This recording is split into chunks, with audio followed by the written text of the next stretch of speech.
Welcome to TV three news bulletin. ముందుగా headlines. దర్శక ధీరుడు రాజమౌళి తెరకెక్కించిన త్రిబుల్ ఆర్ సినిమాపై ప్రధాని నరేంద్ర మోడీ ప్రశంసలు.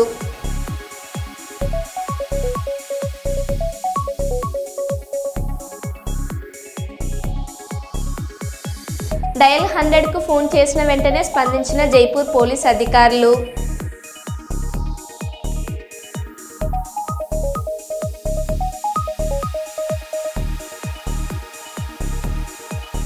చిత్తూరు జిల్లా కుప్పంలో ఆలయ భూములకు వేలంపాట నిర్వహించాలని కోరుతున్న రైతులు.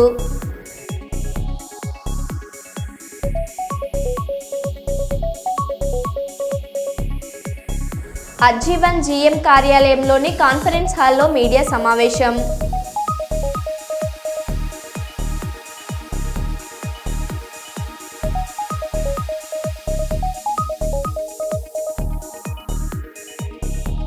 చిన్నారులు క్రమశిక్షణతో మెలగాలంటే క్రీడల్లో పాల్గొనాలి. Doctor Shankar Sharma.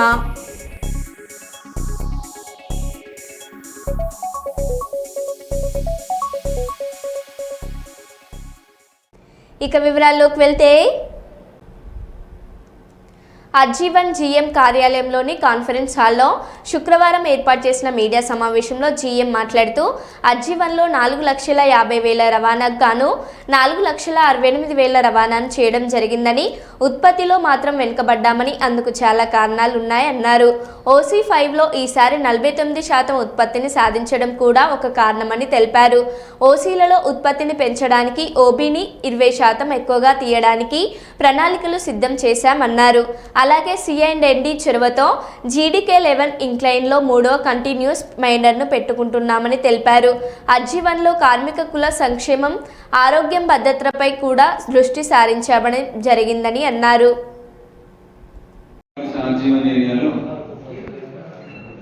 Production target April నెల 4,50,000 అయితే డిస్పాచ్ 4,68,000 అయ్యి 100% పూర్తి చేసుకోవడం జరిగింది. కానీ ప్రొడక్షన్ పరంగా 51% మాత్రమే ఉంది. దీనికి వివిధ కారణాలు ఉన్నాయి. అట్లానే ఓపెన్ కాస్ట్ ప్రొడక్షన్ పెంచడానికి కోసము OBని 20% పెంచడానికి ఏర్పాట్లు జరుగుతున్నాయి. అట్లనే గౌరవ చైర్మన్ గారు GDK11 ఇంక్లైన్లో 3వ కంటిన్యూస్ మైనర్ పెట్టడానికి అనుమతించడం ఇచ్చారు. దాన్ని టెండర్ ప్రక్రియ తొందరలోనే మొదలవుతుంది. GDK1 ఇంక్లైన్ 2 ఇంక్లైన్లో ఇసుక ఇబ్బంది లేకుండా చాలా మంది కార్మికులు అసంతృప్తిగా ఉండేది, ప్రొడక్షన్ చేయలేకపోతున్నామని. అదొక సంతోషకరమైన వార్త ఏంటంటే, చైర్మన్ గారు చేసిన కృషి వల్ల ఈ ఉత్పత్తి మన ఇసుక అనేది నిరాటంకంగా రావడానికి అన్ని ఏర్పాట్లైనాయి. ఇప్పుడు వాళ్ళు ఇంతకుముందు 300 టన్నులు 400 టన్నులు తీసే ఉత్పత్తిని ఆల్రెడీ 500 టన్నులు 600 టన్నుల దాకా పెంచారు. వాళ్ళు ఇంకా 700 టన్నులు 800 టన్నులు తీయడానికి కూడా ప్రణాళిక చేస్తున్నారు.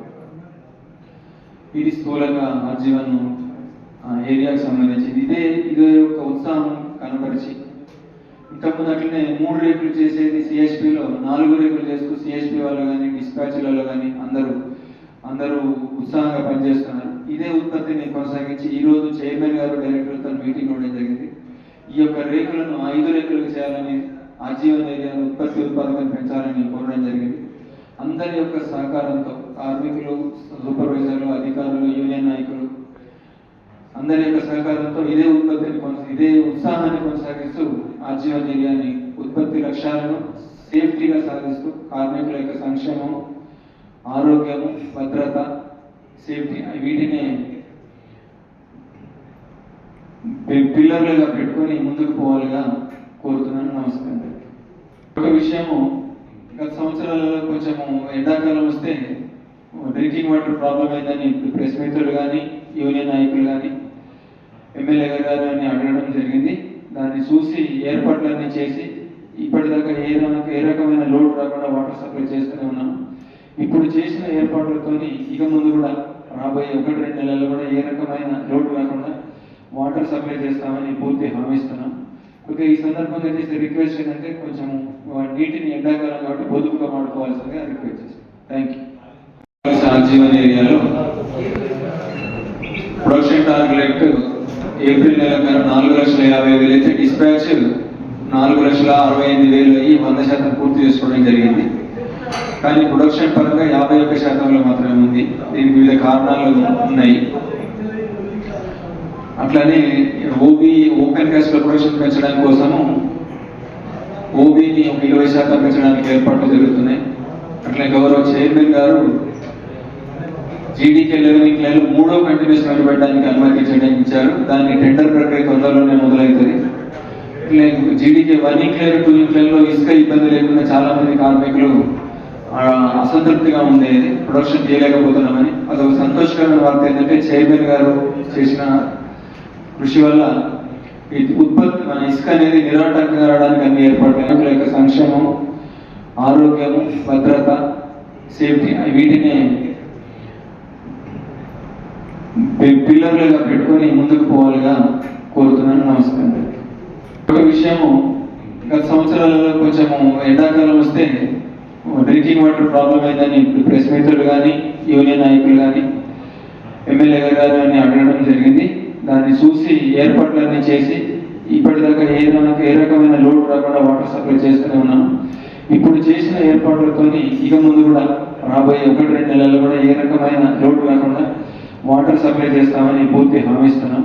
ఓకే, ఈ సందర్భంగా చేసే రిక్వెస్ట్ ఏంటంటే కొంచెం నీటిని ఎండాకాలం కాబట్టి మేడే దినోత్సవంగా బనగానపల్లె సివిల్ సప్లై గోడౌన్స్ మరియు కూరగాయల మార్కెట్ కార్మికులందరూ సమైక్యంగా కలిసి అన్ని సంఘాల వారితో Banaganapalle Bharatiya Janata Party convener BV Subbareddy అన్ని జెండాలను ఎగురవేసి మేడే దినోత్సవం ఘనంగా జరిపించారు. అందరూ కార్మికులకు ఐక్యంగా ఉండి యాజమాన్యం వారితో కలిసి మరియు సివిల్ సప్లై గోడౌన్స్ కూరగాయల మార్కెట్ అన్ని భాగాలలో ఉన్నటువంటి కార్మికులందరూ కూడా ఐక్యంగా ఉండి ఎవరికి ఏ సహాయం కావాలన్నా తోడుగా ఉంటారని చెప్పడం జరిగింది. ఉన్నాయి ఆ పథకాలన్నింటినీ కూడా మిమ్మల్ని ఖచ్చితంగా అది ఏ పథకం మీకు వర్తిస్తుందో అన్ని పథకాలకు కూడా భవిష్యత్తులో ఒక కార్మిక నాయకునిగా నేను మీ అందరికీ కూడా ఇన్సూరెన్స్లన్నింటి కూడా పూర్తి చేస్తానని తెలియజేస్తూ సమైక్యంగా ఉండండి, దేశాన్ని సమైక్యంగా కాపాడండి. అన్ని మతాలు అన్ని కులాల వారు కూడా ఈ దేశం నాదని అనుకోండి. మనం భారతదేశంలో ఈరోజు ఆహార కొలత లేకుండా జీవనం సాగిస్తున్నాం. ఇతర ఏ దేశాల్లో కూడా ఆహార కొలతతో చుట్టుమిట్టాడుతూ ఉన్నాయి. మన దేశం అన్నపూర్ణ. ఈ దేశాన్ని మనమందరం ఐక్యంగా ఉండి కాపాడుకుందామని తెలియజేస్తూ ఏ కష్టం వచ్చినా కానీ కార్మికులకు నేను గతంలో ఏ విధంగా మిమ్మల్ని అందరినీ చూసుకుంటున్నానో భవిష్యత్తులో కూడా ఖచ్చితంగా ప్రతి కార్మికునికి అండగా ఉంటాయని చెప్పి తెలియజేసుకుంటూ మేడే రోజున మీ అందరికీ కార్మిక దినోత్సవ శుభాకాంక్షలు తెలియజేస్తూ భారత్ మాతాకే కార్మికుల బలిదానంతో ఈరోజు ఈ రేట్లు పెంచుకుందామన్నా సరైనటువంటి ధర నిర్ణయం చేసుకోవాలన్నా ఎంతోమంది త్యాగ ఫలితంతో ఈరోజు ఈ కార్మిక దినోత్సవం జరుపుకుంటున్నాము.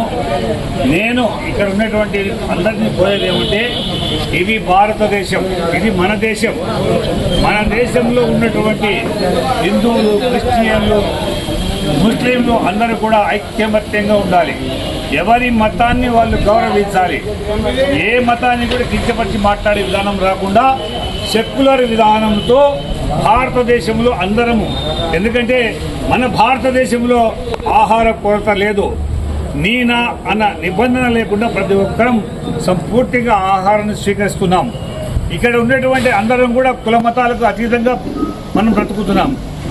కొంతమంది చర్యలతో మొన్నటి 23వ తారీఖున జరిగినటువంటి ఒక దుర్ఘటన ఫలితంగా ఇప్పుడు ఉన్నటువంటి పరిస్థితుల్లో పాకిస్తాన్ అనే దేశంలో ఆహార కొరత లేక నానాక ఇబ్బందులు పడుతూ అక్కడ ఉన్నటువంటి ఉగ్రవాదులు ఇక్కడికి వచ్చి మన దేశంలో కుల మతాలను రెచ్చగొట్టే విధంగా ప్రవర్తించినటువంటి దుస్సంఘటనను మనం వ్యతిరేకిస్తూ భారతదేశంలో ఉన్నటువంటి ప్రతి ఒక్క పౌరుడు మనం భారతీయులు అనే ఒక భావన రావాలని చెప్పి తెలియజేసుకుంటూ ఇక్కడికి వచ్చిన కార్మికులందరికీ మరి యాజమాన్యానికి అందరికీ తెలియజేసేది ఏమంటే, దాదాపుగా 1991లో ఈ యూనియన్ మేము స్థాపించినాం. ఈ యూనియన్ స్థాపించినప్పటి నుంచి ఇప్పటి వరకు కూడా ఎక్కడ ఏ యాజమాన్యంతో మేము ఘర్షణ పడలేదు. వారితో కూర్చోబెట్టుకొని మాట్లాడి మా కార్మికులు కావలసినటువంటి వేతనాలు, వాళ్ళకి కావాల్సిన సదుపాయాలను కూడా ఆ కార్మిక ప్రతి ఒక్కరికి కూడా కల్పిస్తున్నటువంటి మా కమిషన్ ఏజెంట్లు కానివ్వండి, వర్తక వ్యాపారస్తులు కానివ్వండి, మాకెంతో సహకారంతో చేస్తూ మేము అడిగినటువంటి ప్రతి ఒక్క విషయాన్ని కూడా వాళ్ళు మనస్ఫూర్తిగా ఆహ్వానించి మా కార్మికులందరినీ పోషిస్తున్న ఆ యాజమాన్యానికి రైతు సంఘాలకు అందరికీ కూడా హృదయపూర్వక ధన్యవాదాలు తెలియజేస్తూ అందరం కలిసి ఉందాం, అందరం కలిసి భారతదేశాన్ని కాపాడుకుందాం, మనం అంతా ఒక్కటే అన్న నినాదాన్ని ప్రపంచానికి తెలియజేస్తామని చెప్పి తెలియజేసుకుంటూ మేడే కార్మిక దినోత్సవం రోజున భారతదేశంలో నుండి ప్రతి ఒక్కళ్ళు భారత్ మాతా కే, భారత్ మాతా కే, భారత్ మాతా కే, జై హింద్. ప్రజల కోసం ప్రగతి కోసం చెర్లపల్లిలో ప్రభాకర్ ధర్నాలో పాల్గొన్న ఉప్పల్ నియోజకవర్గ బీజేపీ మాజీ ఎమ్మెల్యే తెలంగాణ రాష్ట్ర బీజేపీ ఉపాధ్యక్షులు ఎన్వీఎస్ఎస్ ప్రభాకర్ మరియు చెర్లపల్లి బీజేపీ సీనియర్ నాయకులు నాదం ముఖ్య నాయకులు కార్యకర్తలు ప్రజలు చెర్లపల్లి రైల్వే స్టేషన్ నుండి అన్ని ప్రదేశాలకు బస్ సౌకర్యం ఏర్పాటు చేయండి, చెర్లపల్లి రైల్వే స్టేషన్ నుండి హెచ్సిఎల్ చౌరస్తా వరకు వీధి దీపాలు ఏర్పాటు చేయండి, చెర్లపల్లి రైల్వే స్టేషన్ నుండి వెళ్ళడానికి పోవడానికి రోడ్డు విస్తరణ పనులు ప్రారంభించండి అని అన్నారు. అది సూచిస్తూ మరి నేమ్ బోర్డ్స్ పెట్టవలసినటువంటి బాధ్యత జిహెచ్ఎంసీ పైన ఉన్నది, రాష్ట్ర ప్రభుత్వం పైన కూడా ఉంది. అది కూడా మరిచి ఎక్కడుంది స్టేషన్ అని వెతుక్కునేటువంటి విధంగా రహదారిని కూడా నిర్మించకుండా మరి ఒక ప్రత్యేకమైనటువంటి అంశం పైన రైల్వే ప్రయాణికులు పడుతున్నటువంటి ఇక్కట్ల పైన ఈ రాష్ట్ర ప్రభుత్వం యొక్క మొద్దు నిద్ర పైన అనుసరిస్తున్నటువంటి సహాయ నిరాకరణ పైన జిహెచ్ఎంసీ యొక్క నిర్లక్ష్య వైఖరికి నిరసనగా ప్రజల కోసం ప్రగతి కోసం ప్రభాకర్ ధర్నా అని ఈరోజు నిర్వహిస్తా ఉన్నాడు. నేను ఎమ్మెల్యేగా ఉన్న సమయంలో ఈ చెర్లపల్లి రైల్వే టెర్మినల్ ని అభివృద్ధి చేయాలని, ఇక్కడ రైల్వే టెర్మినల్ ని నిర్మాణం చేయాలనేటువంటి ఆలోచనతో మరి అప్పటి ముఖ్యమంత్రి కేసీఆర్ గారిని మీరు ఉన్నటువంటి రైల్వే భూమికి అదనంగా మీరు భూమి ఇవ్వండి, ఇస్తే ఇంకా పెద్దగా నిర్మాణం చేస్తామని చెప్పని ఎన్నో సందర్భాల్లో కలిసి వారిని కోరడం జరిగింది. అప్పటి ప్రభుత్వం సహాయ నిరాకరణ చేసింది. 1 ఇంచు భూమి బీఆర్ఎస్ అప్పుడు ఇవ్వాల. ఆ తర్వాత రైల్వే భూమిలోనే నాకున్నటువంటి ఒక పరిచయాల్ని, మోడీ గారికి తెలంగాణ అభివృద్ధి పట్ల ఉన్నటువంటి ఒక దీక్షని అవకాశంగా తీసుకొని పీయూష్ గోయల్ గారి యొక్క మంత్రిత్వ శాఖలో ఈ చెర్లపల్లి రైల్వే టెర్మినల్కి అనుమతి తీసుకొచ్చి శంకుస్థాపన కూడా చేయడం జరిగింది. ఆ తర్వాత శంకుస్థాపన ద్వారా నిర్మాణం చేపట్టి నిర్మాణం పూర్తి చేసి దేశంలోనే అతిపెద్ద అత్యధికమైనటువంటి సాంకేతిక పరిజ్ఞానం కలిగినటువంటి వైష్ణవ్ గారు చెప్పినట్టుగా 25 ట్రైన్స్ ప్రతిరోజు ఇక్కడే ఆగుతూ ఉన్నాయి, ఇక్కడి నుంచే మొదలవుతూ ఉన్నాయి, ఇక్కడి నుంచే ప్రత్యేక స్పెషల్ ట్రైన్స్ కూడా ప్రారంభమవుతూ ఉన్నాయి.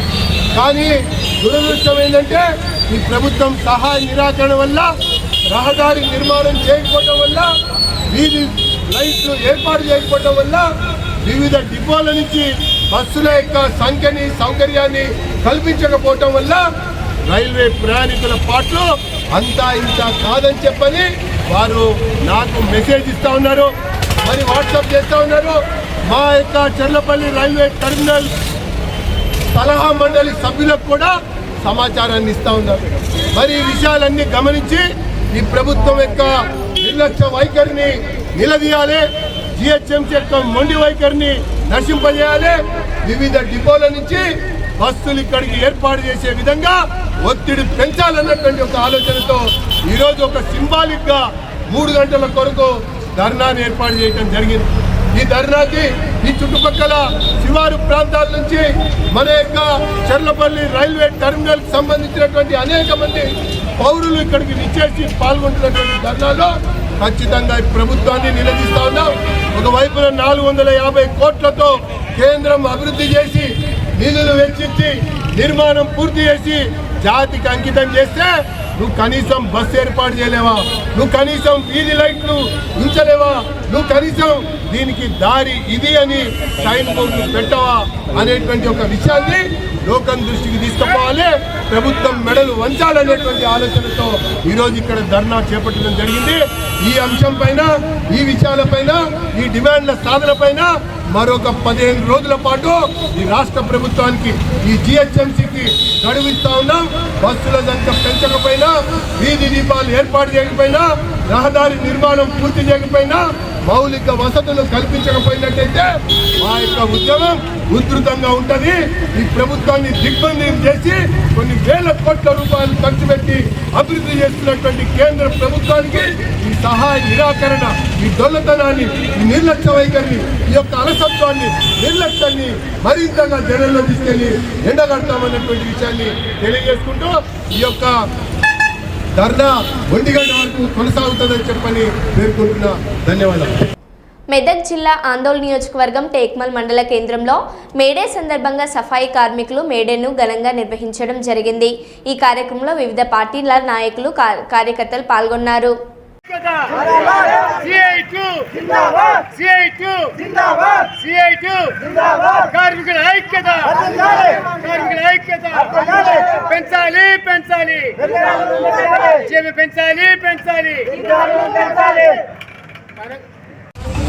పిలవగానే వచ్చేసినటువంటి పెద్ద ముఖ్య నాయకులకు, పెద్దలందరికీ మేడే సందర్భంగా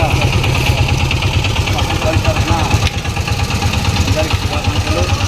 మరి ఈ తెలంగాణ రాష్ట్రంలో ఎంతోమంది ప్రైవేటు రంగాల్లో, ప్రభుత్వ రంగాల్లో పనిచేస్తున్నటువంటి కార్మికులు, భవన నిర్మాణ కార్మికులు కానీ, గ్రామ పంచాయతీ కార్మికులు కానీ, అంగన్వాడీ కార్మికులు కానీ, ఆశా వర్కర్స్ కానీ, వీళ్ళంతా మరి ఒక సరిగా తగినటువంటి వేతనాలు లేక మరి సతమవుతున్నటువంటి మా దుర్భర జీవితాలు రికార్డుని కానీ దొక్కాడని మా యొక్క కార్మికుల జీవితాలు. మరి ఈరోజు మేము ప్రభుత్వాన్ని కోరేది ఒకటే, మరి మా కార్మికులు ఏదైతే ప్రైవేటు పరంగా కానీ ప్రభుత్వ రంగాలు కానీ కార్మికులు ఈ రాష్ట్రంలో ఎంతమంది పనిచేస్తారో వారికి అండగా నిలిచి ఎప్పుడు ఏదైనా ఆపద వస్తే తప్పక ఈ ప్రభుత్వము ఆదుకోవాలని మేము ప్రభుత్వాన్ని చేస్తున్నాం. ఎందుకంటే మరి కొన్ని రోజులు ఇంతకుముందు పెద్ద మంది విచారణగా చెప్పారు. ఒక 10 రోజులు సమ్మె చేస్తే మరి ఊరంతా కూడా చాలా గందరగోళంగా దుర్వాసనతో సతమతమై ప్రజలు కూడా చాలా అతలాకుతలమై అనారోగ్య కారణాలకు ఏర్పడ్డారు. కానీ మరి మేము మా కార్మికులు కూడా అర్థమైన మురికి తీసి, మోరీలు తీసి, రోడ్లు ఉడిచి తన ఆరోగ్యాలను సైతం లెక్క చేయకుండా మరి ఈ ఊరికి సేవ చేస్తున్నామంటే దీనికి గొప్పగా గర్వించడానికి దీని గుర్తింపు మాకు ఈ ప్రభుత్వం ఇవ్వాలని మేము ప్రభుత్వాన్ని కోరుతున్నాం. మరి అదేవిధంగా మరి ఈ ప్రభుత్వాన్ని మేము డిమాండ్ ఏం చేస్తున్నామంటే కార్మికులు ఎవరైనా చనిపోతే వారికి 10 లక్షల ఇన్సూరెన్స్ ఇవ్వాలి. మరి తగిన వేతనము 21,000 జీతభత్యం ఇవ్వాలి. కొన్ని అదేవిధంగా సౌకర్యాలు అయినటువంటి బూట్లు కానీ, యూనిఫామ్ కానీ, సబ్బులు కానీ వాటన్నింటి కూడా అంతకుముందు ఏ విధంగా ఇస్తారో అదేవిధంగా ఇవ్వాలని చెప్పేసి మేము ప్రభుత్వాన్ని కోరుచున్నాం. మరి ఈ సందర్భంగా పిలవగానే వచ్చేసినటువంటి ప్రజాప్రతినిధులకు, ముఖ్య నాయకులకు, మా కార్మిక సిబ్బంది తరఫున శుభాకాంక్షలు తెలియజేస్తూ వర్ధిల్లాలి కార్మికుల ఐక్యత, వర్ధిల్లాలి కార్మికుల ఐక్యత, జిందాబాద్ జిందాబాద్ జిందాబాద్ జిందాబాద్, వర్ధిల్లాలి కార్మికుల ఐక్యత.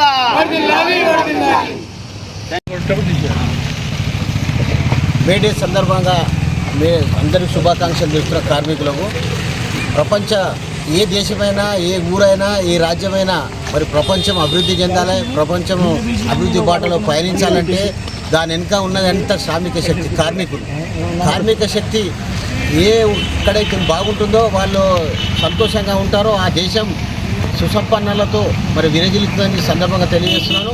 కానీ కార్మికుల పడ్డ కష్టానికి కూడా వాళ్ళకు శ్రమకు తగ్గ ఫలితం రావాలని చెప్పి ఏళ్ళ నుంచి పోరాటం జరుగుతున్నది. కానీ కొన్ని విషయాల్లో వాళ్ళకి అన్యాయం జరుగుతుంది. మనం అందరూ కూడా మరి కార్మికుల ఐక్యత కోసం వాళ్ళకి జరిగే లాభాల విషయంలో వాళ్ళకి శక్తికి శ్రమకు తగ్గ ఫలితం రావాలనే విషయంలో మరి అందరం కూడా సహకరించి మరి వారింత మనం ఉండి ఈ కార్మిక శక్తిని ముందు నడిపించినప్పుడే ఏ పల్లె అయినా సరే, ఏ రాజ్యమైనా సరే, ఏ జిల్లా అయినా సరే, ఏ దేశమైనా మరి బాగుపడతారు. ఈ సందర్భంగా జరుగుతూ ప్రజాప్రభుత్వం సీఎం గారు కూడా మరి మేడే సందర్భంగా కొన్ని వాళ్ళకు రాయితీలు ప్రకటించారు.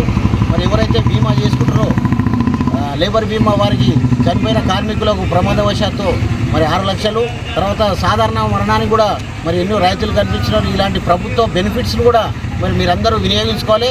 దాని వెనుక ఎలాంటివి ఉన్నా మేమందరం కూడా పార్టీలకు అతీతంగా మేమంతా కార్మికుల కోసం వారి హక్కుల కోసం మేము పోరాడతామని చెప్పి సందర్భంగా మీకు తెలియజేస్తూ మరొకసారి మేడే సందర్భంగా కార్మికులందరికీ శుభాకాంక్షలు తెలియజేస్తున్నాను. ధన్యవాదాలు. సింహాచలంలో గోడ కూలి భక్తులు మృతి చెందిన ఘటనపై త్రిసభ్య కమిటీ గురువారం విచారణ చేపట్టింది. గోడ నిర్మాణంపై కమిటీ సభ్యులు కాంట్రాక్టర్ లక్ష్మణ్ నారాయణను ప్రశ్నించారు. చందోత్సవానికి సమయం తక్కువగా ఉండడంతో గోడ నిర్మాణానికి టైం లేదని అధికారులకు ముందే చెప్పామని కాంట్రాక్టర్ తెలిపారు. అయితే దేవస్థానం టూరిజం శాఖల అధికారులు చేసిన విజ్ఞప్తి మేరకు నిర్మాణ పనులు చేపట్టామని కమిటీకి స్పష్టం చేశారు. అదే ల్యాబ్ పెట్టలేదు కాబట్టి వాళ్ళు హైర్ చేసుకోవాలి సార్. అయితే ల్యాబ్ పెట్టాలి అగ్రిమెంట్ కండిషన్ ప్రకారం, లేదా ల్యాబ్ ఏదో ల్యాబ్ ని వాళ్ళు హైర్ చేసుకుని టెస్ట్లన్నీ వాళ్ళు చేయించాలి. ల్యాబ్ హైర్ చేసుకున్నారు. ఇప్పుడు ఈ వర్క్ జరిగినప్పుడు టెస్టింగ్ చేశారు. మొత్తం 5 days అయింది కదా సార్. ఇంటికి మన సంవత్సరం అడవుతూ చేశాం. ఇది ఒకదానికి టైం ఉంటుంది 6 days వల్లనే ఇది జరిగింది సార్. యాక్చువల్లీ దీని మీద వచ్చిన ట్రస్సులు ఇవి లోడ్ పెట్టేశారు. ఈ విండ్కి ఇప్పుడు ఎక్కింది సార్. అటువంటి వాటర్ ప్రెజర్ ఇటువంటి ఇంటి ప్రెజర్కి వచ్చింది సార్. దానికి చూడండి సార్, అదే వాళ్ళు ఇంకా దానికైతే 0.6 కట్టాం సార్. ఇది కొద్దిగా ఇంకా ఇది 0.75 కట్టారు సార్. కాదు సార్, అంటే మామూలు జరిగింది చెప్తాను సార్. టైం లేదు సార్. దగ్గర నేను కట్టలేని ఆఫీసాను సార్. సార్ ఒక పిలుస్తారు. ఇది డ్రాయింగ్ ఆఫీస్ వస్తే కట్టమని చెప్పి మీ మీద ఒత్తిడి ఎవరు చేస్తారు? ఒత్తిడి కదా చందనం వచ్చింది చేయండి నేను చేశారు కదా. డిపార్ట్మెంట్ ఇంకా వీళ్ళు తెలియదు ఉంటారు సార్. ఇప్పుడు ఇద్దరు కూడా మామూలుగా వర్క్ సంవత్సరానికి వచ్చి చేయండి అని కొన్ని అడ్డంకులన్నీ చేయండి అని రిక్వెస్ట్ చేశారు సార్. నేను కూడా వచ్చి దేవుడి కార్యక్రమం కదని దీన్ని డ్రాయింగ్ లేకపోయినా అధిగమించి చేస్తే అప్పుడు వర్క్ చేసేటప్పుడు ఏ ఇంజనీర్ వచ్చి చూసారు? అంటే స్టార్టింగ్ రోజు ఏం లేరు కానీ సార్, మిగతా రెగ్యులర్ గా ఉంటుంది సార్. 5-6 రోజులు చేస్తారంటున్నారు కదా. మొత్తం ఎన్ని రోజులు చేశారు? మొత్తం ఒక 4 days లో. ఆ 4 days లో ఏ ఇంజనీర్ ఉన్నారు ఇక్కడ సైట్ లో? స్టార్టింగ్ రోజు ఏం లేదు సార్. నెక్స్ట్ ఉన్నారు 4 days. ఇంకా అప్పుడు స్టార్ట్ అవ్వలేదు 4 days లో. పని జరిగేటప్పుడు నువ్వు లేదు. అంటే విజయవాడ క్యాంప్ ఎవరున్నారు? ఏ ఇంజనీర్ ఉన్నారు? ఈ సార్ ఉన్నారు సార్. స్టార్టింగ్ లేదు సార్. స్టార్టింగ్ రోజు లేరు సార్. వర్క్ జరుగుతున్నది ఏం వచ్చారు. డిఈ గారు కూడా రెగ్యులర్ గా వచ్చి వస్తున్నాను సార్. దాని టైంలో మధ్యలో ఇప్పుడు ఈ గారు వచ్చి చూసి వెళ్ళారు సార్. స్టార్టింగ్ రోజు అయితే మటు ఇద్దరు లేరు సార్. రామగుండం ఎమ్మెల్యే మక్కన్ సింగ్ దాస్ ఠాకూర్ ఆదేశాల మేరకు 18వ డివిజన్ ఆల్లూరు గ్రామంలో వరి ధాన్యం కొనుగోలు సెంటర్ను ప్రారంభించారు. కాంగ్రెస్ పార్టీ పట్టణ అధ్యక్షులు గుండేటి రాజేష్, 18వ డివిజన్ కాంగ్రెస్ పార్టీ అధ్యక్షుడు మార్కరాజు ఈ సందర్భంగా మాట్లాడారు.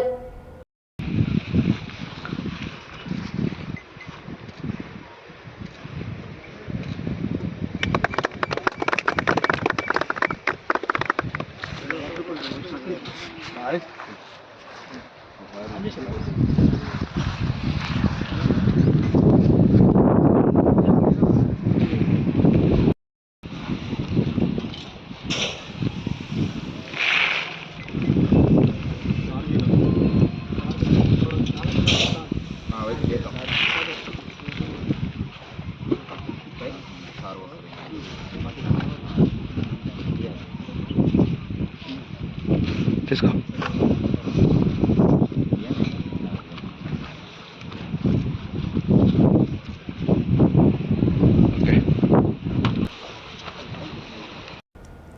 రామగుండంలో ప్రజాపాలన గాడి తప్పిందని అధికార పార్టీ నాయకులు 16 నెలలుగా ప్రతిపక్షాల నాయకులను ఇబ్బందులకు గురి చేస్తున్నారని మాజీ ఎమ్మెల్యే కోరుకంటి చందర్ ఆరోపించారు. పెద్దపల్లి జిల్లా గోదావరికని ప్రెస్ క్లబ్లో ఏర్పాటు చేసిన మీడియా సమావేశంలో ఎమ్మెల్యే తీరుపై మండిపడ్డారు. ప్రశ్నించే వారిపై పోలీసుల చేత ఇష్టం వచ్చినట్లుగా మాట్లాడిస్తూ భయభ్రాంతులకు గురి చేస్తున్నారని ఆరోపించారు. ఇటీవల జిల్లా వైద్య అధికారులు తనిఖీలకు వచ్చే ముందు వారితో మాట్లాడాల్సి ఉండేదని, కానీ అలా చేయకుండా ప్రైవేటు వైద్యులతో పాటు ప్రభుత్వ అధికారులను ఇబ్బందులకు గురి చేస్తున్నారని, ప్రభుత్వ అధికారులపై అధికార పార్టీ నాయకులతో పోలీస్ కేసులు పెట్టించడం ఏంటి అని ప్రశ్నించారు. రామగుండంలో జాఫర్ జమానా మళ్లీ మొదలైందని, ఇప్పటికైనా ప్రజాపాలన మీద ఎమ్మెల్యే దృష్టి సారించాలని సూచించారు.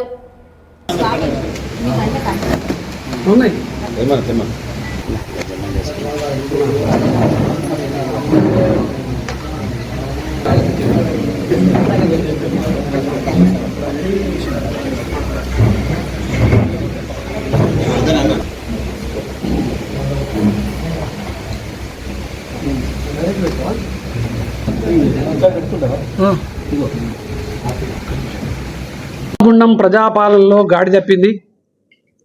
అధికారులను ఇక్కడ ఉన్నటువంటి అధికార పార్టీ నాయకులే బెదిరిస్తున్నటువంటి పరిస్థితి. అంతర్గాంలో అదే కాంగ్రెస్ పార్టీ నాయకుడే ఎంఆర్ఓ మీద ఎస్టీ అట్రాసిటీ కేసు పెట్టినటువంటి పరిస్థితి. డిఎన్బిఎన్హెచ్ఓ ఇక్కడ తనిఖీలకు వస్తే కాంగ్రెస్ నాయకుడే వాళ్ళను బెదిరిస్తున్నటువంటి పరిస్థితి. ఈ యొక్క పరిస్థితులు నిజంగా చాలా అధ్వానంగా తయారైపోయినాయి. ఎమ్మెల్యే గారు దీని మీద తప్పకుండా ఈ యొక్క పరిపాలన మీద దృష్టి పెట్టాల్సినటువంటి అవసరం ఉన్నది. ఇక్కడ గతంలో ఇక్కడ ఉన్నటువంటి డాక్టర్లను, ఇక్కడ ఉన్నటువంటి ఒక చిల్డ్రన్ స్పెషలిస్టు ఒక చిన్న అబ్బాయి చనిపోతే ఆయన మీద ధర్నా చేసి ఆయనను ఒత్తిడి చేసి ఇక్కడ నుంచి వెళ్ళి వెళ్ళగొట్టినటువంటి ఎమ్మెల్యే గారే ఇక్కడ మెడికల్ హబ్గా చేస్తున్నాం, మేము గొప్పగా చేస్తున్నామని చెప్తా ఉన్నారు. కేసీఆర్ గారు ఇక్కడ మెడికల్ కాలేజ్ పెట్టి ఇక్కడ ప్రజలందరికీ కూడా ఉచిత వైద్యాన్ని అందించేటువంటి విధంగా ఒక గొప్ప ఆలోచన చేసి ముందుకు పోతున్నటువంటి హయంలో క్రమంలో దీని విషయం ఏమీ మాట్లాడకుండా ఇక్కడ ఏదో దయ్యాలు వేదాలు వర్ణిస్తున్నట్టుగా ఎమ్మెల్యే గారు మాట్లాడడం నిజంగా శోచనీయం. ఇటువంటి విధానాన్ని గట్టిగా పరిపాలన మీద దృష్టి పెట్టాలి. ఇక్కడ ఉన్నటువంటి అధికారుల మీద మరీ పూర్తిగా అధికారులు ఒక్కొక్క అధికారి అయితే కాంగ్రెస్ పార్టీకి సంబంధించినటువంటి నాయకులతో మాట్లాడుకుంటా ఇక్కడ బీఆర్ఎస్ పార్టీ నాయకులను ఒక ఎస్ఐ పోయి చేరకపోతే మిమ్మల్ని కేసులు పెడతామనేటువంటి బెదిరిస్తున్నటువంటి పరిస్థితి ఉన్నది. ఇటువంటి పరిపాలన నిజంగా గతంలో చూడలే. మేము ఎన్నికల ముందు చెప్పినాం ఇక్కడ మళ్ళీ జాఫర్ జమానా మొదలవుతుందన్నాం. ఇది మళ్ళీ మొదలైంది. తప్పకుండా ఈ ప్రభుత్వానికి ఈ యొక్క కాంగ్రెస్కు గుణపాఠం చెప్పక రాబోయే ఎన్నికలలో తప్పదని కూడా ఈ సందర్భంగా నేను హెచ్చరిక చేస్తా ఉన్నాను. మరో బులెటిన్లో మళ్ళీ కలుద్దాం. Stay tune.